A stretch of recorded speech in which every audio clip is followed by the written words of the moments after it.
guest, Dr. Paul Frank from online Bloom Library, is the program manager for the SEAL International and senior advisor for the SEAL Lead, a subsidiary of SEAL, board of non-profit, non-governmental organizations dedicated to serving minority language communities.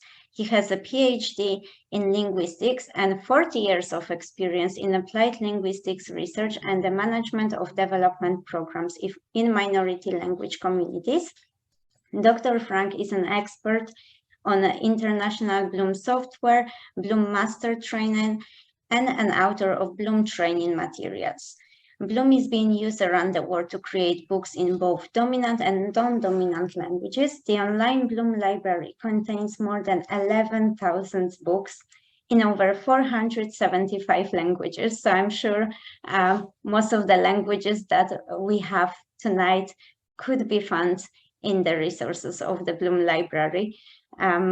He was also the executive director and co-founder of the SEAL Lead, and before that he was an international officer of SEAL International, overseeing a multi-million-dollar annual budget. He has represented SEAL International in its interactions with the news media and the international NGO community and the United States and foreign governments. Thank you so much. It's a delight to be with you here today.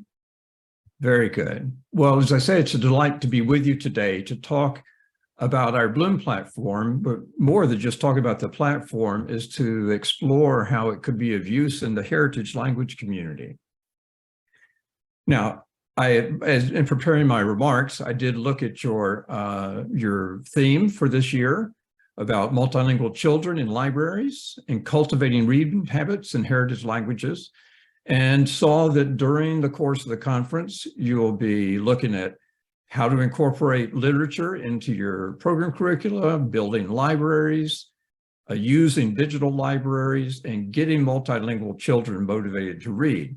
So that is a wonderful set of themes, and I'm glad to be participating in this. So when we talk specifically about heritage language books and libraries, I know that you're looking for books that are suitable for children, they're high quality, and will hold children's interest. But one of the big challenges in heritage languages is what can be called long tail languages. So the term long tail comes out of the business world and refers to any pattern in which a small number of things are available in great abundance, and many other things are not very available. So in this diagram, the yellow part is the long tail. And the way this applies to languages and books is that there are a few languages which have a tremendous number of books available in them, and many, many more languages in which there are few or no books at all. So if we look at the language picture across the world, you just get 6 languages, and there are 2 billion people that speak just 6 languages. Now, if we expand that to it's going to be easy to find books for those. If you expand from 6 to 105, you double the number of people that have been addressed, and those are largely going to be have literature, not too hard, a lot of national languages in that set. If you expand to 177 languages, you get 2/3 of the world's population. Now it's getting more challenging to find books. So if we look at the long tail, in addition to the languages we've already talked about, there's 396 languages that are used widely as languages of wider communication. They may be used in formal education. And that's almost 1 billion people. And it's going to start to be difficult to find books in many of these. And then beyond that, there's another 1,500 languages that are in written form in active use, but they're not even included in formal education. So that's another 750 million people, and it's just really hard to find books in those languages. To round out the picture, there's another 3,600 languages that are in vigorous oral use, and they're spoken by nearly 500 million people. And SIL International is particularly concerned for the people you see represented in this slide. And just to round the picture out, there's a total of 7,151 living languages in the world, as according to our Ethnologue catalog of all the world's languages. So the good news is there's quite a few book libraries that include long-tail languages. So a group called Literacy Education and Second Language Learning for Adults has cataloged 27 online book libraries with books in both major and underserved languages, and you may find what you need there. Bloom is one of those 27 libraries and is a website where you can find, now you'll see the change between when I send in my bio and now, is there now more than 12,000 books in the library and more than 500 languages that are represented in the library. Those numbers grow almost on a daily basis. So let's take a closer look at Bloom. So Bloom is an online library of free books. It's also software for creating books and a free Android reader app. So there's no cost to use any of these tools. And Bloom was designed from the very beginning to be very easy to use, even by people with little tech experience. And you can make books in Bloom in any languages or script in the world. Now, the quickest way to get an overview, instead of me talking more, may be to play a 2-minute video that gives that general overview.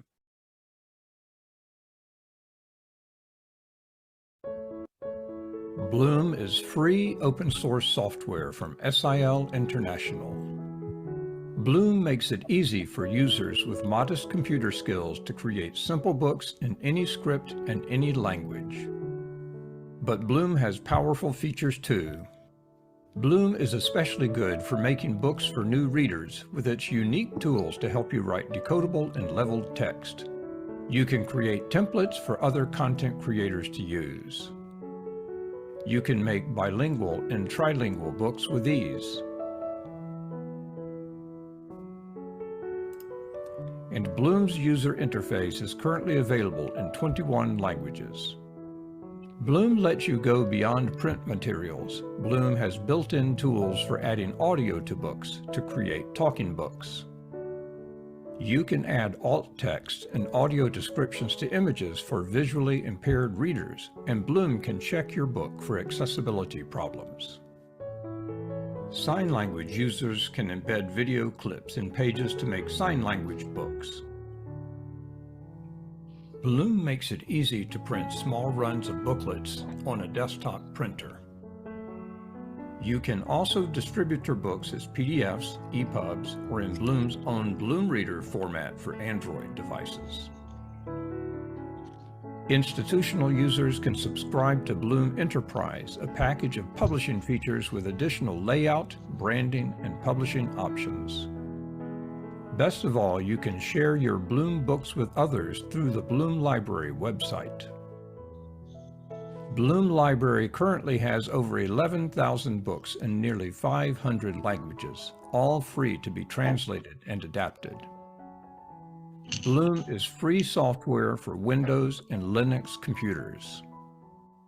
Get it at bloomlibrary.org.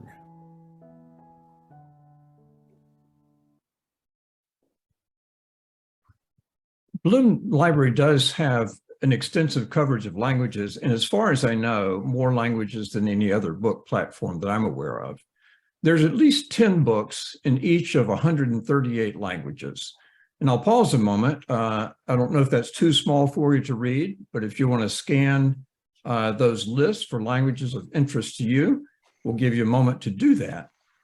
And the library does contain many books in English, French, and Spanish, which are some of those world languages, but it also contains many books in lesser spoken languages. You'll be able to see this presentation slides later. So if you haven't had a chance to look as much as you'd like, you'll get a chance, and we can always come back to this slide later. With Bloom, you can read books online, download books for offline use in multiple formats, as this video said, You can also download the editable book into the offline editor on Windows or Linux platforms. In the editor, you can modify a book, or you can enhance an existing book or translate it into a new language. And then you can share your books back to the library. Since you're no doubt interested in books in specific languages, here's how to find them. You go to the Find Books by Language search box and start typing the language name. And Bloom will show you the matches that you can choose from. In this case, we're interested in Cebuano from the Philippines. If there are books in that language, you'll be able to browse them. And some of the sets of books are subcategorized by topic, level, or some other parameter. From the homepage, you can also browse the library by topics, such as agriculture, traditional stories, or dictionaries, by special interests, such as STEM or COVID-19, or by book features such as talking books or books with sign language. And there's collections from a number of publishers, projects, organizations, or governments, and some of the best books are in these collections. When you read online, the book opens in the viewer. If the book contains multiple languages, you'll see a globe icon in the upper right. If you click on that, you'll see a list of the available languages in that book that you can choose from. And if there's narration for a particular language, you'll get that too. Books can be read offline, independently of the internet, in the free Bloom Reader app. And the books appear exactly as they do online, including audio and video if a book contains those. And you can find Bloom Reader by going to the Play Store and Google Play Store and searching for Bloom Reader. So let's look at some of what you'll find in the library. We have, for example, a nice collection of high quality books in Dari and Pashto, more than 300 of them. There's books from education projects, like this book in Central Bicol from the Philippines, and this other book with Papua New Guinea Sign Language. Here's a cute talking book that we'll listen to a moment.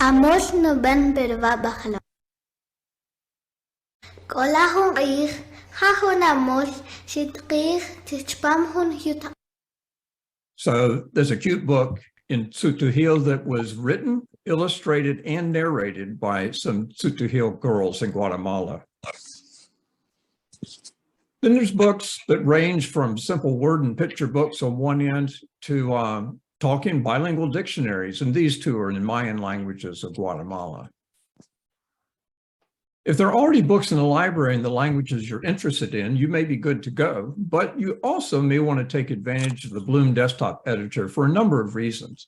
It would allow you to create brand new books if you're really not finding books in the languages of concern to you, or you could take existing books and adapt them by translating or adding audio or video or sign language.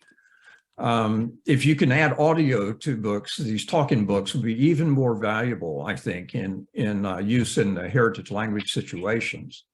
The sign language feature may not be relevant to your situations, but any Bloom book in the library can be enhanced by adding sign language video. And if there aren't any Bloom books in the languages you're interested in, Bloom makes it straightforward to create a new version of an existing book and translate it, or create totally new books of your own. Here's what the editor looks like. On the left, you see the talking book tool for adding human narrated audio to a book, or you can translate a book into a new language. And on the right, you see that Bloom has kept the book just as it was, but provided you a text box where you can type the translation. The language or languages already in the book will be in bubbles to the right of the page for all of the text in the book, and you can consult whichever languages are useful to you. Now, sometimes people ask if Bloom does automated translation, and the answer is no. Sorry about that. This is still a human-mediated process. If you want to use the editor, it's easy just to go to the website, the downloads page, and download it. And there's instructions, if some of you are Linux computer users, to how to do that. We even have a self-paced course for learning the basics, and it's in Google Classroom. And if you use that, you add a course and provide the course code HYBXXRD.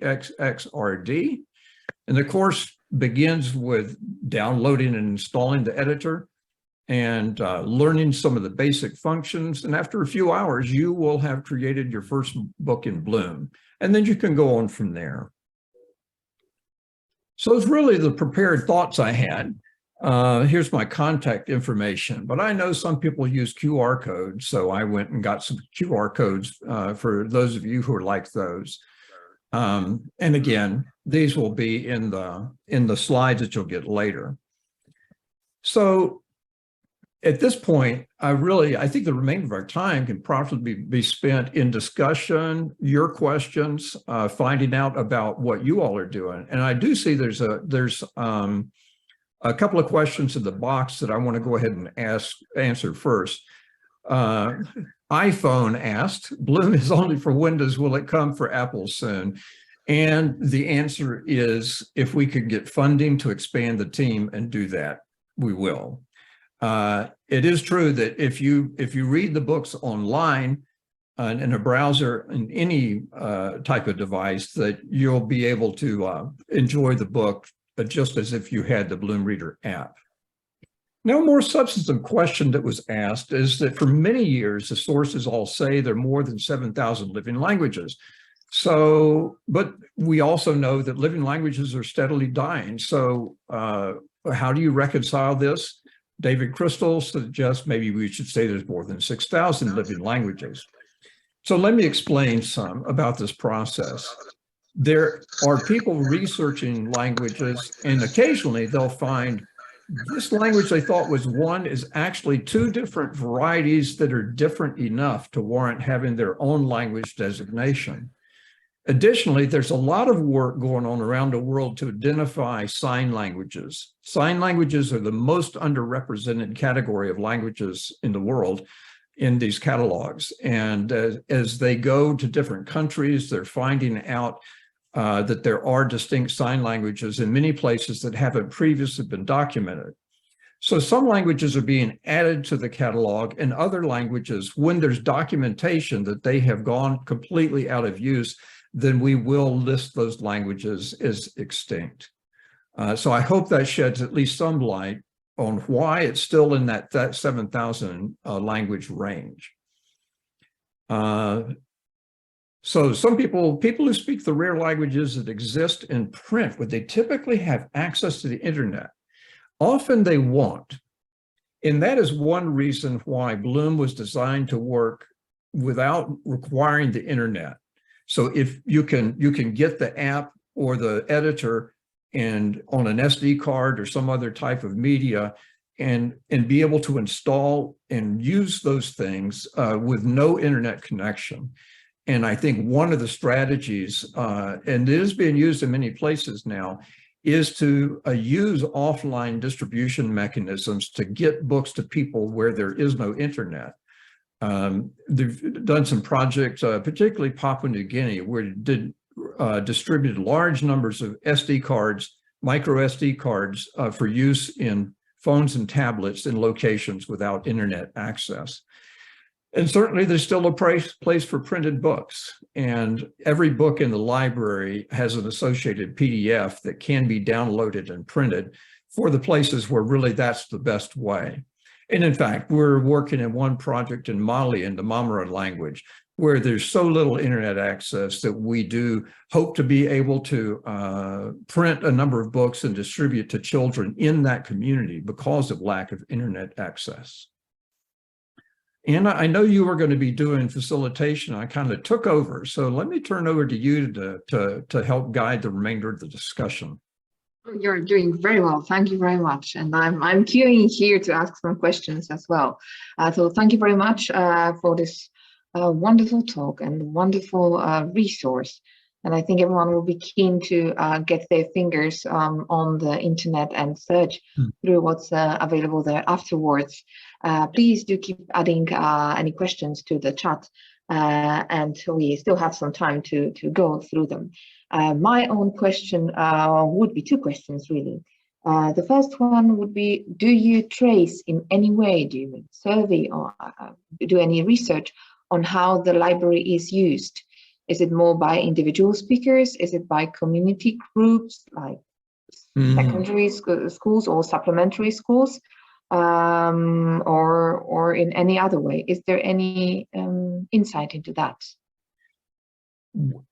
One thing we don't have is being able to distinguish people that are actually reading the books. People can optionally register when they install the desktop editor, and we would have record of who they are. But usage is completely anonymous unless a particular project has set up mechanisms to track their users. So there's certainly a lot of usage in classroom and household level in countries where some implementing organization has adopted the platform. Ones like that I know for sure are Papua New Guinea, Mali, where we're doing some work right now. Guatemala was a wonderful case where during the pandemic, a USAID implementing organization worked with the Ministry of Education, and they had built a library of 300 books in Mayan languages. They expanded it to 600, and they used WhatsApp to distribute books every 2 weeks to hundreds or thousands of families. And every 2 weeks, they got one book in Spanish and one book in the relevant Mayan language. And what they actually found then was that the kids that had access to that resource continued to improve in their reading skill during the pandemic in a context where most children are experiencing decline in their academic outcomes.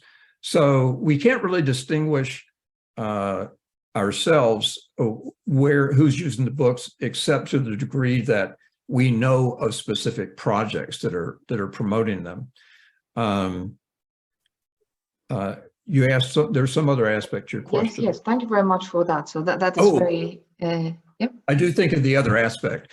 We do have some statistics on the website for different collections where we can see what books are being read, how many times, down to where they're being read at the kind of like town or city level around the world, and what countries books are being read in. I think we've documented currently 89 countries where somebody has read some of the Bloom books, at least in digital form.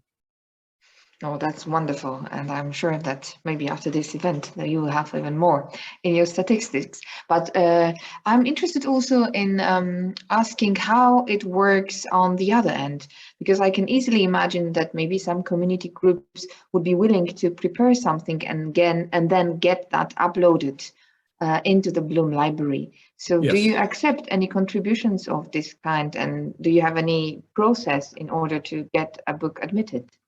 Okay. Like a number of other content or media platforms, Bloom is a tremendous amount of user-generated content. So we do very basic review of books. But we are mostly, the books that are there under the responsibility of the person who submitted them. Now we watch for, things that are blatantly bad. So they contain, something illegal, obscene. Some of the big categories we will simply go ahead and take down. We also sometimes see books that are not well done. They're just kind of half done and are not going to be suitable for anybody else to use. So we may take those down as well. So in the library, you'll recall that I mentioned some collections by projects, organizations, and so forth. Those collections all represent books that went through a quality assurance process by the responsible organization. So the books in those publisher and project collections are the ones where you can have confidence that there has been a review, and the people then did that review before they were uploaded to the platform. The rest are under, unless somebody flags them to us as problematic, we're not trying to really vet the content, for one thing, because so many of them are in languages we simply don't know. So whereas some platforms will only have materials that have been quality assured, in the Bloom platform, it's the collections by projects and organizations that have been quality assured. Okay, so we can use it in our schools, in our multilingual libraries to encourage also the students to create and share and then maybe That's right. exchange within specific language groups. Well, that is Yes. very good news, and I'm sure not only I am keen to get my hands on that. So thank you very much for that. Some more questions here. Is the Bloom Library advocating to get the rare written languages and books into schools? Mm-hmm. That's a good question. And SIL International has as its mission supporting language communities that want to continue developing their languages. And one way that they often want to do is by, codifying a written form of the language and beginning to develop literature. So we do actively encourage communities that are sometimes very small, in the thousands, a few thousands of people, to create their own literature, and we invite them and hope they'll upload it so that others can benefit from that. Yeah, so I know we have some literature from some very small languages, and anybody that wants to use it, we strongly encourage them to do so. Do you have any aims in that? Oh, sorry. Yeah, since the books that are there and the languages that are represented are largely the result of projects and organizations or individuals, it's hard for us to have goals for coverage. But if you think of a spectrum of languages, from the big languages with many, many speakers to the very little languages, we tend to kind of focus or emphasize that group, those thousands of languages that are really maybe not at all represented in digital form. And we put most of our energies there. And we welcome people that may want to do books in national languages and international languages. That's great. But that's not where our own energy is. And so there's two types of expansion we're looking at. One is we really, really want to see the languages represented on the platform grow as people use Bloom to engage in their language digitally. And we also would like to see at least 200 books in any given language, because that gets enough books that kids especially can be learning the language and not having to read the same thing over and over and over just to get practice. Many of the collections you'll find in the library do contain what we call decodable and leveled books. The decodable books being for children who are actively learning the alphabet but don't know all the letters yet. So Bloom has tools to help authors write books with controlled vocabulary in order to help children learn. And then there's leveling tools so that somebody managing a book production project can define levels of complexity that mostly revolve around the density of the text on the page. So we would like to see that type of collection in every language represented on the platform. Okay, thank you very much for that answer. Are the books in the Bloom Library free, or is the access paid for as well for part of it? All the books are free. We use ourselves and encourage the use of Creative Commons licenses so that you don't have to ask anybody. You can look at the book and see its license and know what you can do with it. I think in almost all cases, anyone is welcome to read online, to download, to print, to share, and distribute. There are some books that are flagged for non-commercial use. So some other publisher couldn't necessarily go and do business with that book, but all the books on the platform are free for anyone to read and use. Okay, so that covers our copyright question as well. We've got comments coming about how wonderful and of a quite well, absolute gem in creating access, documenting and circulating heritage languages that is. So yes, I think we're all sharing the same thoughts on this wonderful project. Let me back up a second, Anna, on the copyright issue. Because copyright is important, Bloom includes very specific tools to make sure the person considers and chooses a license suitable for that book, which can be anything from you can do anything to all rights reserved. And that's it, the author gets to choose that. And you can't share a book to the library unless the copyright owner for that book has been specified. So, and there are tools then for annotating every image in a book according to its intellectual property status and recording that information in the book. So we really want people to respect copyright and to demonstrate that they have rights to use the materials in their books. And we provide tools in the editor to help discipline that process. Wonderful. And what about books that do not exist in print? Is it possible using the Bloom Library software just to record audiobooks? It is. Now, let me tell you a couple of things. Speaking of books not in print, it's not quite the same thing, but as you all know, at least in the United States, every year there are books that go into the public domain that used to be copyright restricted. So this year it was Winnie the Pooh. So there is a copy of Winnie the Pooh in the library so that anyone can take it, they could translate it, they could do the audio and so forth. So there are books that are out of print and out of copyright restriction that people could use the library to put up. And, you know, we really encourage people to write their own literature. In these communities speaking little known languages, we encourage people to find books in the library that would be appropriate in their situation and adapt them, but especially mix that with fresh content that they write out of their own cultural context, with their stories, with their themes, with things they want their kids to know and so forth. So we realize that a lot of that content is still on people's computers and used locally in their communities. And we would love to have people upload the things that they themselves have developed in order that other people that may run across that language say, yes, there actually is literature in that language. We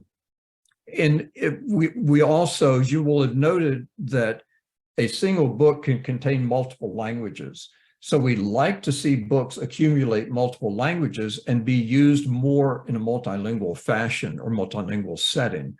And Bloom has ways then to take an existing book and add a new language into it. And when you publish the book, you choose which language to see, or languages. The page could have up to 3 different languages showing at one time. So I think that could be really helpful where you have the national language and your heritage language. You may want to do a bilingual book that has both those languages showing. The audio recording could be either in the national language or in the heritage language or both. So I think those are ways that I think can really help kids especially be able to both appreciate the traditions in their own community as well as have a model for pronunciation and good connected speech. And I'm not sure if I answered all of your question. No, well, there's one more I've got coming, but I also think that it would be nice to learn the languages of our participants. Maybe you're looking for some books, but also sharing here with us what language background you're coming from, what languages you're working with. So I invite all of you participating in the conference to write down in the chat what is your language, the heritage language that you work in, and we'll see what variety we've got in here. Yeah. And I'm sure most of them will be available on the Bloom Library. But it's very interesting what you said about using and creating your own books, because I know that one of, in my own teaching practice, one of the difficulties that often teachers have is that even if they're using books readily available for a given language, like we do for the Polish language in the UK, it's not necessarily ideal for the young heritage language speakers, because they live in a different cultural context, maybe not too different, right, but it does happen that you live in a completely different language context, right? And then certain celebrations that are part of your daily life It's not something that you would read about in a book published originally in Polish. So creating this sort of microcosm of your own languages, that seems to be an ideal tool to do that. So Right. yes. So I really appreciate people putting in the languages they're working in. We've got Bulgarian, Italian, Farsi, Persian, French, and Spanish, so Polish and Bulgarian, Czech, and another Czech, Japanese, Tibetan, 3 books in Bloom, yes, Spanish, Czech, and Slovak, Twi from Ghana. I found a book in Fante on Bloom, which is quite similar to Twi. Right. So some of those are represented in here, but as I mentioned, there's the very dominant world languages, and then quite a few national languages that are spoken, especially in a given nation, but also in a diaspora. And then a whole lot of languages that are very, very underrepresented in digital form. So as I mentioned, we're focusing on those really, really underrepresented, and so we haven't solicited or encouraged books in some of these languages, but we would love to see some books uploaded to the library in Czech or Bulgarian or Polish.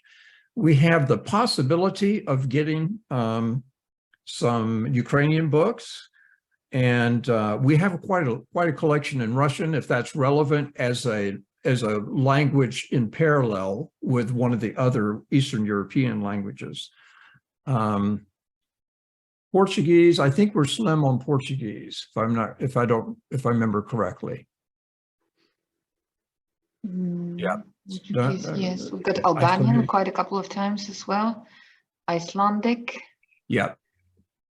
So a lot of these languages I can see are the languages that are official language of some nation, and it's possible you may find books in some of those languages in the other 26 digital book libraries. So you really want to look at that website that has links to many libraries, and we would love to see more of these languages represented in the library if you would like to do that.